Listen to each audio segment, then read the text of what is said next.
ভাই রে ভাই, দেখে শুনে আর লোক পেল না, আমার সাথে এটা হতে গেল। রাস্তায় চলতে চলতে গেল ফট করে জুতোটা ছেড়ে। আর এমন টাইমে জুতোটা ছিল যে তখন আর জুতা কেনারও কোনো উপায় নেই, কারণ এমন টাইম প্রায় তখন বাজে 3টা আর আমাদের এখানে দোকান সব বন্ধ। তারপর কোনো মতে একটা খাবার দোকান খোলা ছিল, সেখানে একটা কাকুর কাছে একটা সেফটি পিন নিয়ে কোনো মতে জুতোটা আটকে নিয়েছি। তারপরে জুতোটা তাও চটে চটে মানে কি অবস্থা বুঝতে পারছো তো। আমার খারাপ সময় যাচ্ছে বলে সব দিক থেকে খারাপ সময়। তারপর আমি কোনো মতে পা চটাতে চটাতে বাড়ি এসেছি। তো বাড়ি এসে আবার খেতে বসে গেছি। মা আজকে এত সব রান্না করেছে, বেশ মনটাও ভালো লাগলো। বলি যাই হোক, একটু কিছু তো ভালো তো হয়েছে আমার জীবনে, মানে ভাতটা তো খেতে পারছি শান্তি করে।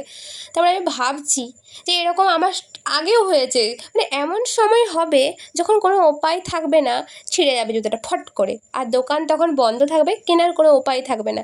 মানে কি অবস্থা। ভাগ্যিস ওই দোকানটা খোলা ছিল, সেফটি পিনটা নিয়ে ওই জুতোটা লাগিয়েছিলাম। আর স্কুটি চালাচ্ছিলাম বলে অতটা অসুবিধা হয়নি, সাইকেল চালালে অনেক অসুবিধা হতো।